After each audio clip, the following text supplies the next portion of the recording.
Bonjour, dans cette vidéo, je vais vous expliquer comment réussir la socialisation de son chien en dépit du confinement. C'est vrai que c'est une période un petit peu compliquée et si vous avez accueilli un chiot récemment, moi j'ai vu beaucoup sur mes groupes, mais aussi j'ai reçu des mails me demandant comment je fais, j'ai un jeune chiot, je peux pas le socialiser, on est tous confinés, comment je peux faire?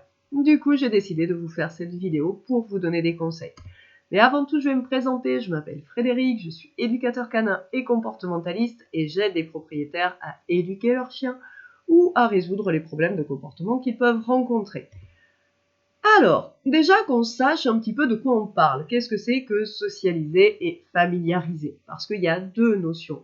Finalement, quand on parle de la socialisation, il faut différencier un petit peu les deux. En tout cas, moi j'aime bien différencier les deux. La socialisation, c'est le fait d'habituer votre chiot à rencontrer ses congénères et à interagir avec eux. La familiarisation, c'est habituer le chiot à son environnement et aux autres espèces, les chats, les poules, et puis son environnement, donc les voitures peut-être, les tracteurs, les vélos, etc. On estime en règle générale qu'il faut au moins, c'est-à-dire que c'est un minimum, qu'on soit bien d'accord, au moins 3 expériences agréables pour que le chiot soit familiarisé à quelque chose. Donc si je lui fais rencontrer 3 personnes âgées, par exemple, qui marchent avec une canne, et qu'il en ressort une expérience positive, évidemment, alors mon chiot va être habitué aux personnes âgées et n'en aura pas peur quand il va en croiser. Enfin, âgé avec une canne, en l'occurrence, puisque c'était mon exemple. Donc voilà, pour déjà poser un petit peu de quoi on parle. Ensuite, j'avais envie de vous dire que finalement, le confinement n'a pas que des inconvénients, parce que je lis beaucoup d'angoisse par rapport à ça et à vos chiots, et que je me suis dit, ok, voyons les points positifs. Et il y en a des points positifs. Beaucoup de chiots sont mis en immersion, c'est-à-dire que du jour au lendemain, ils étaient dans un élevage, parfois très calme à la campagne, et on les amène en plein milieu d'une ville avec beaucoup de bruit, beaucoup de stimulation, et finalement, il y en a certains, ils sont paniquants, quand on les sort, ils sont pas bien du tout parce qu'ils sont pas habitués à tout ça. Et ça, on va le supprimer puisque de fait, nos villes sont très calmes. Donc le risque d'immersion, de se retrouver immergé au milieu d'une foule, au milieu de plein de voitures, au milieu de plein de choses, a disparu. Et ça, c'est plutôt une bonne nouvelle. Ensuite, il y a un autre risque aussi qui est limité, c'est le fait que quand on a un chiot qui est tout mignon, tout doux, il y a énormément de personnes qui sont là, qui se jettent sur le chiot et qui veulent le caresser. Et vous avez un certain nombre de chiots qui n'aiment pas ça. Et du coup, vous le familiarisez pas, vous le socialisez pas non plus, parce que ce que vous faites, c'est il se prend des papouilles, il se retrouve dans une situation qu'il n'aime pas. Et ce qu'on veut, c'est tout le contraire. C'est qu'il en tire une expérience positive. Si je veux le familiariser à quelque chose, il faut que ce soit agréable pour mon chiot. Donc, le fait qu'on soit tous à des distances de sécurité de 1 mètre et que les gens n'aient pas envie de toucher notre chiot est plutôt une bonne nouvelle, d'une certaine manière. Ensuite, il ne va pas y avoir de contacts brutaux non plus avec les congénères, parce qu'on ne va pas se retrouver en groupe, comme on le fait parfois. On est tenté de se dire, il faut que je socialise mon chiot, donc je vais le faire rencontrer plein de chiens, et puis vous avez des chiots comme ça qui restent dans les jambes de leur propriétaire et qui en sortent totalement traumatisés. Et ça, vous n'allez pas le faire. Et ça, encore une fois, c'est une bonne nouvelle. Enfin, votre chiot ne va pas se retrouver tout seul pendant 8 heures. Si vous travaillez 8 heures, ou même 6 heures, ou 7 heures, je ne sais pas combien de temps vous travaillez. Mais en tout cas, il n'y aura pas ce passage de j'étais avec mes frères, mes sœurs, éventuellement encore ma mère. J'étais dans un élevage, j'étais jamais tout seul. J'arrive. Les gens, généralement, quand on adopte un chiot, on a pris le week-end. Donc, enfin, on le prend le week-end ou on pose 1 ou 2 jours, on reste avec le chiot et ensuite, boum, on s'en va. Et pour le chiot, c'est waouh. Du jour au lendemain, il se retrouve tout seul de chez tout seul. Et ça, vous n'allez pas avoir à le vivre. Donc tout ça, ce sont des bonnes nouvelles. Donc, tirons quelque chose de positif aussi de cette situation. Ce qui n'empêche qu'effectivement, il y a des choses que vous n'allez pas pouvoir faire de façon classique, on va dire. Donc il va falloir s'adapter à cette situation. Déjà, qui dit confiné ne dit pas que vous ne devez pas sortir. Évidemment, vous avez un chiot, il va falloir le sortir. Même si vous avez un jardin, il doit sortir. Et faites attention parce que j'ai lu aussi sur les réseaux sociaux certaines personnes qui nettoient à la javel les pattes de leur chien quand ils rentrent ou même au spray hydroalcoolique, faut pas faire ça. Ça abîme la peau, ça peut brûler, enfin bon, bref, on fait pas ça. Voilà, surtout ne faites pas ça. Donc, comment je fais pour se familiariser mon chien, déjà je l'ai mis comme ça parce que je trouvais ça rigolo. Moi, je sais que j'aime bien rester en pyjama. Il y a des fois, je me dis, waouh, c'est cool, je vais pouvoir passer une journée en pyjama, trop bien. Si vous avez un chiot, et comme on est enfermé chez nous, qu'on peut pas sortir, surtout, ne restez pas en pyjama. Montrez-lui que un humain, ça n'est pas habillé tout le temps en pyjama. Ça peut être habillé de plein de manières différentes, et profitez-en, déguisez-vous. Déguisez-vous, ça veut dire quoi? Ça veut dire que si vous avez un chapeau que vous n'allez pas mettre là parce que le temps ne s'y prête pas aussi, ben mettez-le quand même. Si vous êtes à plusieurs, demandez à quelqu'un de sortir avec peut-être le casque de moto sans l'avoir sur la tête, mais de rentrer avec le casque de moto. C'est ce genre de choses. C'est même si je prends pas ma moto parce que à l'heure actuelle, ben voilà, j'ai pas envie de faire la moto, etc. Mais ça fait rien. Je vais quand même mettre le casque sur la tête. Il fait très beau, moi, ici, en ce moment, c'est d'autant plus rageant de rester dedans, d'ailleurs, mais il fait très beau, du coup, le parapluie, ça fait un moment que je l'ai pas sorti. Mais si j'avais un chiot, je sortirais le parapluie pour habituer mon chiot au parapluie, par exemple. Donc c'est tout ça, si vous avez des enfants, ça va les éclater de se déguiser, vous pouvez faire Halloween aussi, vous pouvez jouer au fantôme, pour, encore une fois, non pas parce qu'il va être confronté dans sa vie à voir des fantômes, c'est juste parce que comme ça, il va voir des choses différentes, il va voir que les humains peuvent avoir des tenues différentes, des attitudes différentes. Et ça, c'est important. Ensuite, vous pouvez en profiter, ce qu'on fait souvent peu finalement, mais vous pouvez en profiter pour le familiariser avec l'aspirateur, le balai, la serpillière, le sèche-cheveux. On a du temps, on est chez nous, alors on en profite et on l'habitue à tout ça.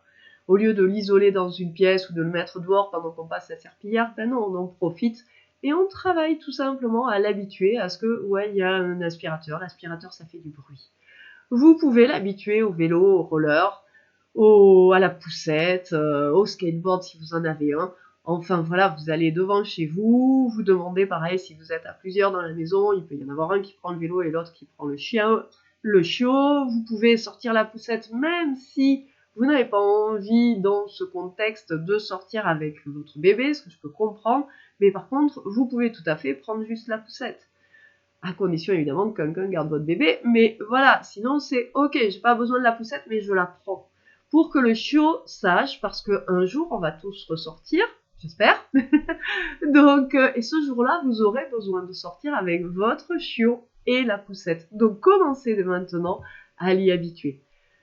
Ensuite, utilisez alors il y a des CD de son, mais si vous n'en avez pas, utilisez YouTube, utilisez la recherche Google. On en trouve plein, hein, des sons. Mais il faut habituer votre chiot aujourd'hui au bruit de rue, au bruit de voiture, au bruit de camion, au bruit de scooter, au bruit d'aboiement, aux enfants qui jouent. Moi, je sais que j'ai une école qui n'est pas loin, et quand j'ai un chiot, généralement, j'y vais pour habituer le chiot à la présence des enfants. Ouais, là, si je voulais, je pourrais pas y aller. Je veux dire, il n'y a pas d'enfants, donc c'est réglé. Mais du coup, on utilise les sons pour que le chien soit déjà habitué. Il ne sera pas habitué à tous ces enfants qui sortent en criant, mais il sera habitué au son, ce qui est déjà pas mal. On fait ce qu'on peut dans le contexte actuel, encore une fois. Faites-le marcher sur des surfaces différentes, voyez ce que vous avez chez vous, hein, et puis on essaye de le faire marcher sur une couverture au sol. Il y a beaucoup de chiens, si vous posez quelque chose, un vêtement au sol, ils ne vont pas marcher dessus, ils vont le contourner tout simplement. Donc là, on va faire exprès de le faire marcher sur quelque chose, on peut le faire marcher sur du carton, on peut le faire rentrer dans une bassine remplie d'eau.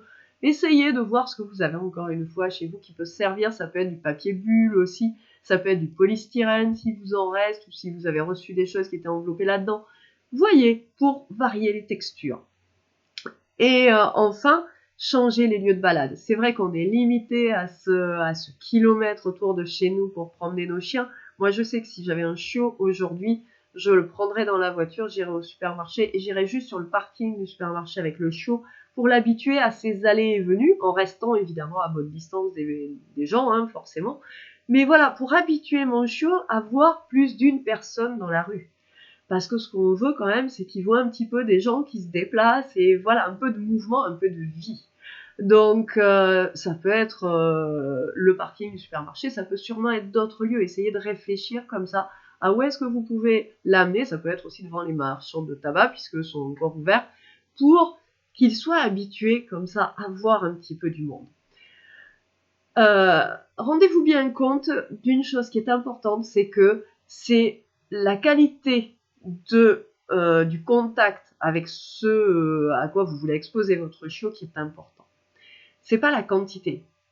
J'ai dit 3 tout à l'heure. 3, c'est pas énorme. Être confronté à 3 personnes qui marchent difficilement ou à 3 enfants, c'est peu finalement. Et c'est suffisant. Pour beaucoup de chiens, ça le sera. Pour certains, il en faudra davantage, évidemment, parce que ça dépend de l'individu. Mais pour beaucoup, 3 sera suffisante. Donc, vous n'avez pas besoin de multiplier. La quantité n'est pas forcément notre ami de toute façon, en termes de socialisation et de familiarisation. Donc là, on a parlé de tout ce qui était familiarisation. Maintenant, parlons de la socialisation, qui est un petit peu plus compliquée dans ce contexte, parce qu'on ne va pas pouvoir laisser les chiens interagir vraiment. Ça, c'est une réalité et il va falloir faire avec.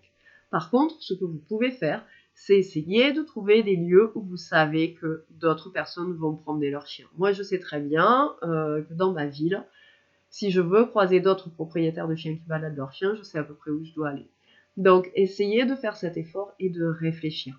Mais rappelez-vous, socialiser, c'est pas dire « Ok, je lâche la laisse, je laisse les chiens interagir et tout va bien se passer. » Parce que c'est pas ça. Je veux que l'expérience soit positive pour mon chiot. Donc, c'est pas une bonne chose. Donc, ça tombe bien finalement qu'on ne puisse pas le faire. Ce que vous voulez, c'est peut-être profiter de cette période pour apprendre à votre chiot que c'est pas parce qu'il y a un autre chien qu'on va jouer avec. Moi, je rencontre très très régulièrement des propriétaires de chiens, ils ont fait ça en fait. Ils voulaient tellement que leur chien soit sociable et travailler cette socialisation, et que dès que leur chiot avait l'occasion de voir un autre chien, c'était « Oh, on va dire bonjour » et tout, et on les laissait se dire bonjour. Et quand le chiot a 6 mois, on commence à se rendre compte qu'on a un chiot, dès qu'il voit un chien, ben, il tire, il est tout excité, il veut y aller, et il n'y a plus moyen de le garder avec soi.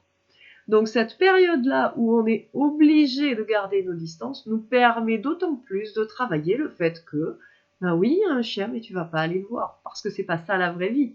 Quand vous êtes en ville et que vous promenez votre chien, c'est pas vrai qu'il va aller dire bonjour à tous les chiens qu'il va croiser. Donc, on en profite. C'est parce que votre chiot a été confronté à de la nouveauté qu'il va être capable d'y faire face. Et ça, c'est très important. Ça veut dire que plus vous allez le confronter à des choses nouvelles, et plus ensuite, quand tout va redevenir normal, et ça arrivera à un moment ou à un autre, alors il sera capable d'y faire face. Si vous vous contentez de le garder dans votre jardin, de le garder dans votre maison et de ne rien lui montrer, alors effectivement, il va vivre un choc. Et non seulement il va vivre un choc, mais en plus, il ne sera pas préparé à y faire face. Alors que si vous l'avez ponctuellement confronté régulièrement à ceci de nouveau, à cela de nouveau, à cela, alors il va être capable ensuite de découvrir des choses encore nouvelles auxquelles vous ne l'aurez pas confronté plus tôt. Profitez enfin de cette période pour travailler les manipulations. C'est quelque chose qu'on fait finalement relativement peu. On attend que le chiot soit chez le vétérinaire pour le papouiller, lui regarder les oreilles, lui regarder un petit peu les pattes aussi, lui limer les ongles, etc. Enfin les griffes, pardon. Donc tout ça, c'est quelque chose que vous avez le temps de faire, donc faites-le. Profitez-en pour renforcer votre relation avec lui, pour faire des trucs cool avec lui, parce que renforcer la relation, c'est ça, c'est passer des bons moments ensemble. Apprenez à le connaître, observez-le, regardez ce qu'il aime. Faites-lui faire des petites choses, apprenez-lui des petits trucs. Autrement dit, profitez de cette période où vous êtes là, où vous êtes disponible pour lui. Mais confiner, ça ne veut pas dire être toujours ensemble. Donc oui, on profite de la période, on en profite pour lui apprendre des choses, pour renforcer notre relation, mais malgré tout, ne soyez pas collés à votre chien en permanence. Parce que sinon, quand encore une fois toutes les choses vont redevenir normales, que vous allez retourner travailler, alors votre chien, il va vivre un véritable séisme duquel il ne va pas se remettre. Donc il faut impérativement l'habituer à être tout seul. Pour ça, moi, ce que je vous conseille, c'est vraiment de favoriser l'autonomie dans une autre pièce. Ça veut dire quoi ?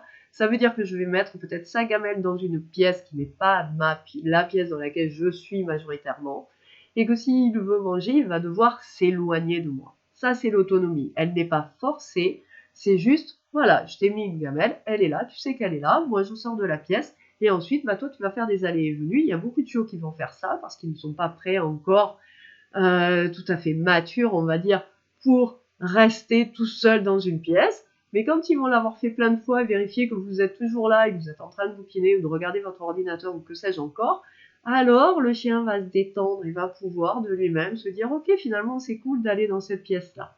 Ne fermez pas les pièces. Moi, je déteste ce conseil sur un chiot quand on commence à vous dire « Il faut fermer une pièce pour qu'il ait l'habitude d'être tout seul », mais ça peut être hyper traumatique. Ce qu'on veut, c'est, encore une fois, l'habituer à la solitude et que donc la solitude soit quelque chose d'agréable et non pas quelque chose de subi et de douloureux pour le chiot. Et petit à petit, une fois que vous aurez constaté que votre chiot peut s'éloigner de vous pour aller ranger quelque chose, pour aller manger ses croquettes, etc., alors vous allez pouvoir mettre en place une véritable solitude pour aller peut-être juste à la boîte aux lettres pour commencer. On en profite encore une fois, on a du temps, donc profitons-en pour faire les choses lentement, mais au rythme du chiot finalement. Et enfin, et c'est très important, n'oubliez pas de le laisser dormir. Et ça, j'y tiens parce que souvent, ce qui se passe forcément parce qu'on est tous confinés, donc on est tous là, y compris les enfants si vous en avez, et les enfants vont avoir tendance à énormément solliciter le chiot, ils vont lui faire des trucs, ils vont être sur son dos, ça va être un petit peu, voilà, l'attraction peut-être. Et résultat, si vous ne laissez pas votre chiot dormir, vous allez en faire un hyperactif. Vous allez fabriquer un problème là où il n'y en a pas au départ. Donc, il faut le laisser dormir, ça veut dire qu'il faut faire en sorte que les enfants lui fichent la paix par moment, faire en sorte qu'ils puissent avoir un repos salutaire. Les chiots, ils dorment entre 18 et 20 heures par jour. Et ils en ont besoin, ça fait partie de leurs besoins véritablement pour mémoriser tout ce qu'ils ont appris et pour que la socialisation, notamment, se fasse bien. Donc, laissez-les dormir. Ne les sursollicitez pas. Ça n'est bon ni pour les adultes, ni et encore moins pour les chiots. Voilà, c'est tout ce que je voulais vous dire pour aujourd'hui. Si vous avez aimé cette vidéo, n'oubliez pas de la partager, de la liker. Et je vous dis à très vite.